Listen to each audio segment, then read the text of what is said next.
இன்னைக்கு பாவக்காவை வச்சு ஒரு குழம்பு தான் பார்க்க போகிறோம்.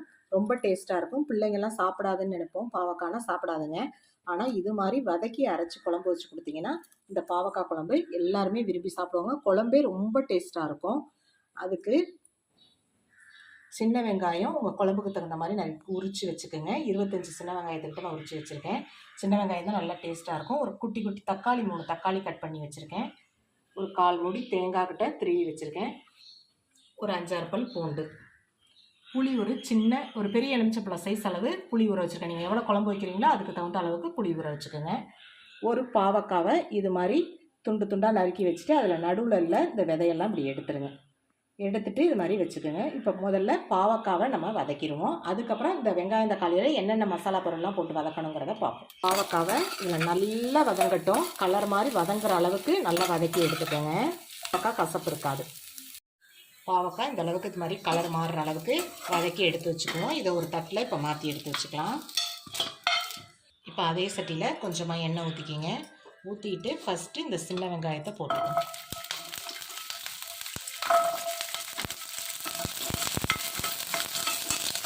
சின்ன வெங்காயம் நல்லா வதங்கட்டும்.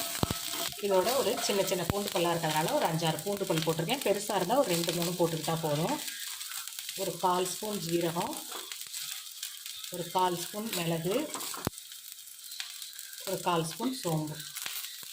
இது எல்லாத்தையும் இதோட போட்டு வதக்கிட்டு நறுக்கி வச்சுருக்க தக்காளியும் இதோட போட்டு நல்லா வதக்கணும். ஒரு கொத்து கருவேப்பிலை போட்டுக்கிட்டு அதோட சேர்த்து வதக்கிட்டு இதில் திருவி வச்ச தேங்காயையும் போட்டு நல்லா வதக்கிக்கணும். தேங்காவை நல்லா சிவந்து வாசம் வரணும். அந்த அளவுக்கு நல்லா தேங்காய் வதக்கிக்கணும். இப்போ தேங்காய் நல்லா வதங்கிருச்சு. இப்போ இந்த குழம்புக்கு தேவையான அளவு மிளகாத்தூள் அதையும் போட்டு நல்லா வதக்கிக்கிங்க. மிளகாத்தூள் கருகிடக்கூடாது. சிம்மில் வச்சு நல்லா மிக்ஸ் பண்ணுங்கள். மிளகாத்தூள் போடாமல் இதில் மல்லி விதை இருக்குல்ல, உருண்டை மல்லி, அதையும் மிளகாவையும் போட்டு வதக்கி அரைச்சோம்னாலே நல்லாயிருக்கும். மல்லி நல்லா நைஸாகி அரைச்சி போட்டோம்னா நல்லாயிருக்கும். நான் மிளகாத்தூளை தான் போட்டிருக்கேன். அது மாதிரி போட்டு அரைச்சி பாருங்கள், ரொம்ப டேஸ்ட்டாக இருக்கும். இப்போ இதை கருகாமல் நல்லா வதக்கி அரைச்சிருவோம். இப்போ இது எல்லாத்தையும் வதக்கி எடுத்துக்கிட்டு அப்புறம் மிக்ஸி ஜாரில் போட்டு தண்ணி ஊற்றி நல்லா பேஸ்ட்டாக அரைச்சி எடுத்துகிட்டு வந்துடலாம். நல்லா வதக்கியாச்சு. இதை பாருங்கள், நல்லா பொலன்னு வதக்கியாச்சு. நல்லா ஆறிட்டு இதை இப்போ மிக்ஸி ஜாரில் போட்டு நம்ம அரைச்சி எடுத்துகிட்டு வந்துடலாம். பேஸ்ட்டாக நல்லா மிக்ஸி ஜாரில் அரைச்சி எடுத்துகிட்டு வந்து வச்சுட்டேன். 2 குழிக்கரண்டி எண்ணெய் ஊற்றிட்டு அதில் கடுகை போட்டுருங்க. கடுகு நல்லா பொரிஞ்சோடனே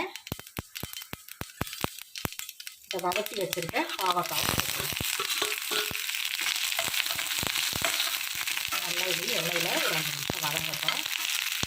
வதக்கின பாவக்காய் தான் இன்னும் கொஞ்சம் நேரம் நல்லா எண்ணெயில் வதங்கணும். இப்போ அரைச்சி வச்ச பேஸ்ட்டு இதில் போட்டு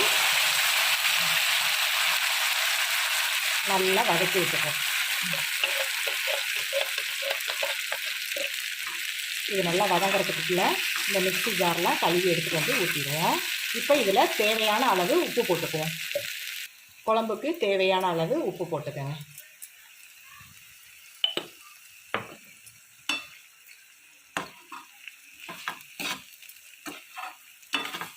நல்லா பாவக்காயோட அந்த மசாலா எல்லாம் மிக்ஸ் ஆகி வரட்டும். ரொம்ப மசாலா வதங்கணும்னு தேவையில்லை. வதக்கி அரைச்சது தான். நல்லா வதங்கி இந்த ஓரத்தில் நல்லா எண்ணெய் பிரிஞ்சு வருது பாருங்கள். இந்த டைமில் கரைச்சி வச்சுருக்க புளியை ஊற்றிக்கும்.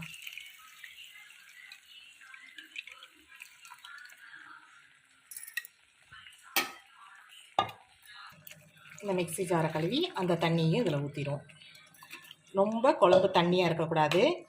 இப்போ இந்த அளவுக்கு இருந்துச்சுன்னா குழம்பு நல்லா கொதித்து திக்காக சுண்டி வந்து சாப்பிட்டோம்னா இது நல்லா சாப்பாட்டில் போட்டு சாப்பிட்றப்ப நல்லா டேஸ்ட்டாக இருக்கும். இப்போ இது இந்த குழம்பு ஒரு தட்டை போட்டு மூடி வச்சுருவோம். நல்லா கொதித்து வரட்டும்.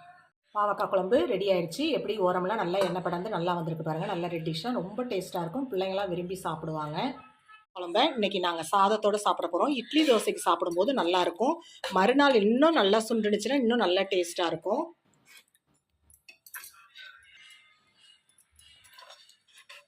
ரொம்ப ஈஸியான ரெசிபி. எல்லாத்தையும் ஈஸியாக வதக்கி கொஞ்சம் நேரத்தில் வச்சு முடிச்சிடலாம். இந்த பாவக்காய் குழம்பு உங்களுக்கு பிடிச்சிருந்துச்சுன்னா லைக் பண்ணுங்கள், ஷேர் பண்ணுங்கள், கமெண்ட் பண்ணுங்கள், சப்ஸ்கிரைப் பண்ணுங்கள். மறக்காமல் பெல் பட்டனை கிளிக் பண்ணுங்கள். தேங்க்யூ.